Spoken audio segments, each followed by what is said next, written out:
Bonsoir à tous, ravi de vous retrouver en direct sur 20 minutes TV pour notre brief info quotidien. Ce sont 20 minutes d'information pour faire le tour de l'actualité dans notre région. Voici les titres. Nous allons parler des législatives 2024. Et oui, on en parle beaucoup effectivement, mais les jeunes sont inquiets. Ils sont descendus dans la rue hier. Nous sommes allés à leur rencontre.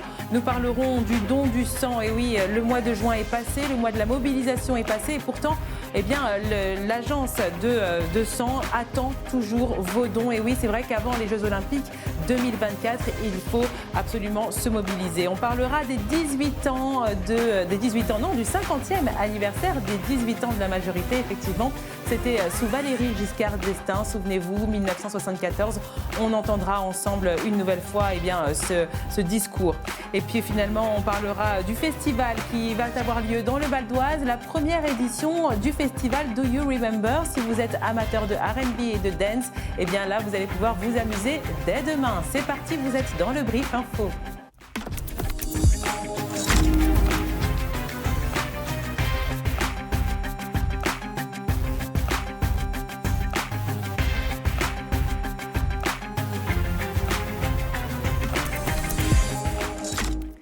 Et à 4 jours des élections législatives anticipées, les jeunes se sont rassemblés hier soir tout au long de la rue. Ils ont manifesté contre l'anti-extrême droite. Ils ont exprimé leur inquiétude face à une victoire potentielle du Rassemblement national au micro de Mélanie Faure.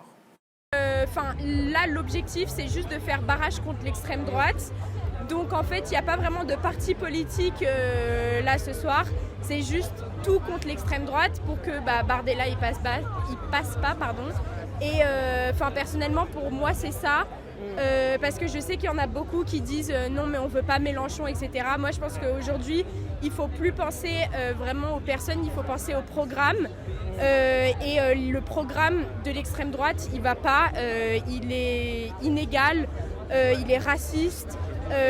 Moi j'ai très peur et vraiment je galère à dormir depuis que je sais que c'est un danger. Se battre contre la dédiabolisation, on va dire, de l'extrême droite, parce que c'est un peu devenu comme si c'était un parti normal, une alternative normale, alors que pas du tout. Donc. Il est extrêmement important de ne pas banaliser la présence du Front National à des niveaux aussi élevés. Ce n'est pas un parti comme les autres. Ce n'est pas, comme on peut l'entendre, un équivalent d'un extrême. C'est un parti qui est né de la détestation de la République, de la détestation de l'égalité, de la détestation du vivre ensemble. Et donc, il est important de marquer symboliquement ces temps-là. Ce n'est pas anodin. Et si on laisse passer, finalement, à bas bruit, c'est notre République qui s'effondre.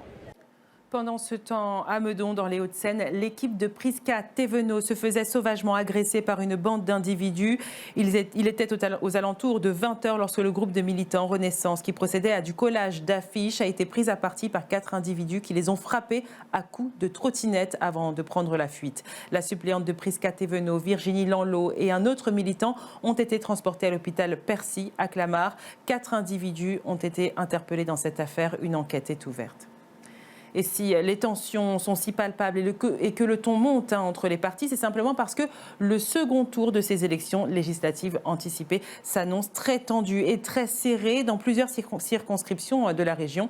Les points chauds du second tour en Ile-de-France tournent autour de duels fratricides à gauche et d'anciens ministres en danger, ainsi que de désistements. Les stratégies s'amplifient pour remporter ces élections. Parlons à présent de la réorganisation de la circulation à Paris pendant les Jeux Olympiques et Paralympiques. La mairie de Paris vient de l'annoncer. Les îles de la Cité et Saint-Louis, ainsi que les quais de la rive droite, ne seront pas inclus dans la zone à trafic limité de Paris-Centre, qui prévoit d'exclure les véhicules qui ne font que traverser le cœur de la capitale, et ce, à compter du mois d'octobre. C'est la deuxième fois que le périmètre de ce projet, annoncé par Anne Hidalgo et reporté plusieurs fois, est réduit. Et en parlant de réorganisation de la capitale, un nouveau bras de la Seine a été aménagé spécialement pour les bateaux interdits de navigation. Pendant toute la durée des Jeux Olympiques de Paris, la navigation se fera sur ce bras secondaire. L'axe principal, lui, sera réservé à assurer la sécurité des Olympiades. Et à quelques semaines du lancement des Jeux Olympiques et Paralympiques, l'établissement français du sang souhaite sensibiliser et mobiliser les Français au don du sang. Une campagne de collecte est lancée depuis le mois de juin sur le ton de l'humour. L'objectif, assurer un stock de sang suffisant avant le début des Jeux. Écoutez Stéphane Noël, directeur de l'EFS. On a lancé cette campagne tout simplement parce que ce matin, nos stocks sont à peu près au niveau national à 95 000 concentrés de globules rouges en stock, là où il nous faudrait être aux alentours de 105 000 produits. Et nous observons aujourd'hui que la fréquentation sur nos lieux de collecte n'est pas au rendez-vous. Il y a de très nombreux créneaux qui restent vacants sur nos lieux de collecte. Il est absolument indispensable que la population se mobilise. C'est d'autant plus indispensable que nous sommes à l'approche de l'été, nous savons les donneurs un petit peu moins présents et surtout, nous allons accueillir le plus bel événement mondial dans quelques jours et nous devons impérativement être au rendez-vous. Nous devons être impérativement au rendez-vous pour prendre en charge, bien évidemment, les patients actuellement déjà dans nos hôpitaux, mais aussi on doit être capable de faire face à l'afflux de touristes qui vont venir visiter notre pays, qui vont être présents. Et nous devons absolument anticiper les éventuels besoins complémentaires liés à ces touristes. Et puis, il peut se passer de nombreuses choses, de nombreux événements, des choses plus ou moins graves, et nous devons nous préparer au pire et être absolument capables de faire face à tout type de situation, y compris les pires. C'est très simple de donner son sang. Ça prend 1 heure, et en 1 heure, vous sauvez 3 vies. Et moi, j'invite les gens aujourd'hui qui nous écoutent et qui ont entre 18 et 70 ans, qui pèsent plus de 50 kilos, et qui se sentent en bonne santé, je les invite à prendre leur téléphone, à mettre dedans, dans leur moteur de recherche, don du sang. Et là, vous tomberez sur notre site internet où vous trouverez le lieu de collecte le plus proche de chez vous. Vous prenez rendez-vous et après, vous pourrez faire un petit test d'éligibilité pour vérifier qu'il n'y a pas de petites contre-indications parce que vous auriez voyagé dans certains pays, parce que vous auriez fait un piercing, etc., etc. C'est très simple, c'est très facile. En 1 heure, vous sauvez 3 vies, on a besoin de vous.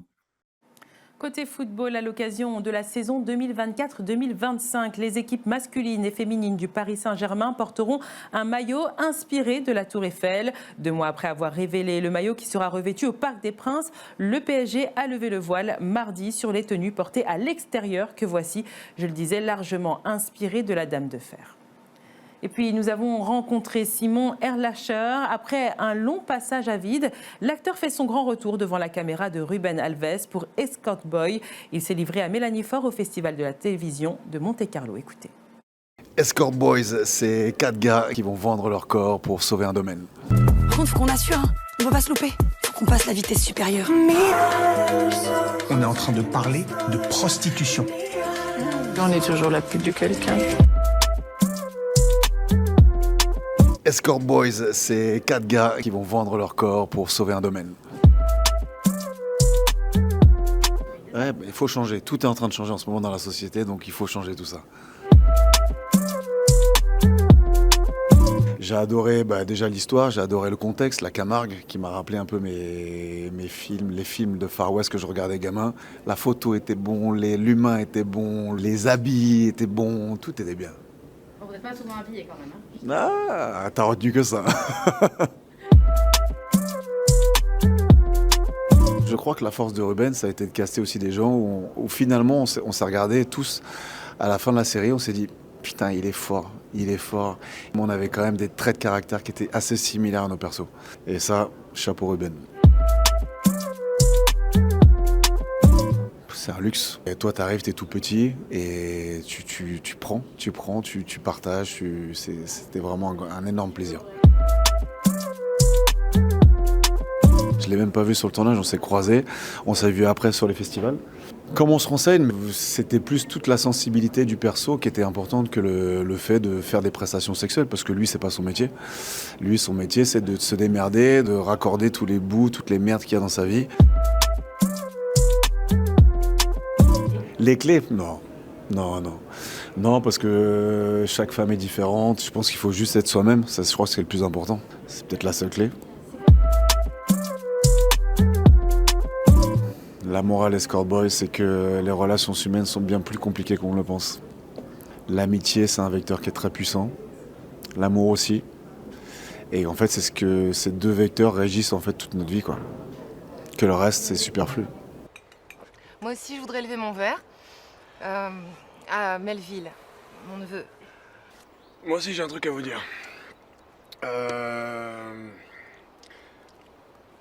J'ai fait de la prison pendant 6 mois, je suis sorti il y a quelques semaines.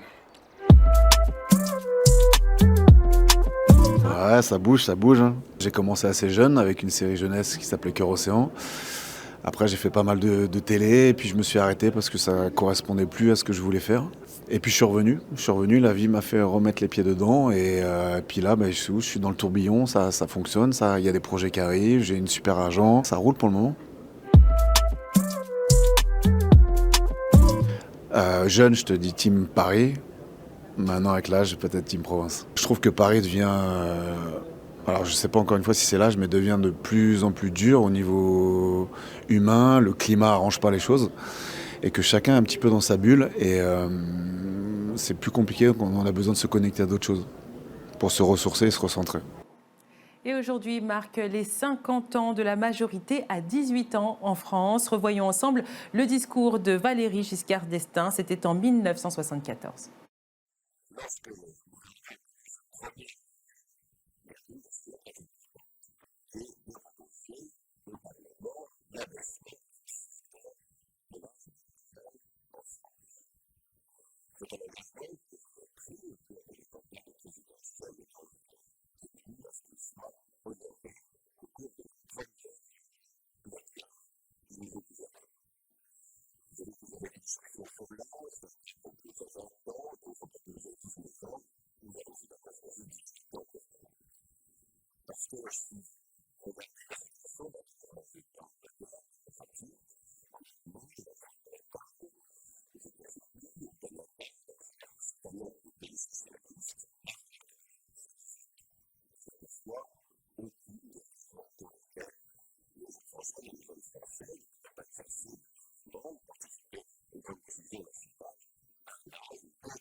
Et terminons dans le Val d'Oise où on vous donne rendez-vous à Taverny ce vendredi 5 juillet pour la toute première édition du festival de musique intitulé Do You Remember? Les détails avec Ludo. Le festival Do You Remember se tiendra à Taverny dans le Val d'Oise pour sa première édition le premier week-end de juillet. Vous allez pouvoir replonger dans les tubes R&B et dance des années 90 et 2000 avec une programmation qui mettra à l'honneur les stars de ces 2 décennies. Sur les 2 scènes qui seront installées au cœur du parc François Mitterrand, vous pourrez retrouver entre autres Craig David, Blackstreet, Yves, Leslie, Montel Jordan, Cut Killer, Magic System, Zao, Dr Alban, Corona, Larousseau, Faudel, Gage, Karine, les Poetic Lovers ou encore Nutty. En parallèle des concerts et pour satisfaire toute la famille, le festival proposera une expérience immersive dans la partie boisée du parc François Mitterrand, intitulée Le Pays Imaginaire, mais aussi une mini-fête foraine, Maman, j'ai raté le festival, avec des animations et des jeux pour les petits et les grands. Le festival Do You Remember s'associe par ailleurs à l'association Lisa Forever afin de récolter des fonds pour la recherche sur le cancer chez l'enfant. Rendez-vous pour le festival Do You Remember à Taverny les 5 et 6 juillet prochains.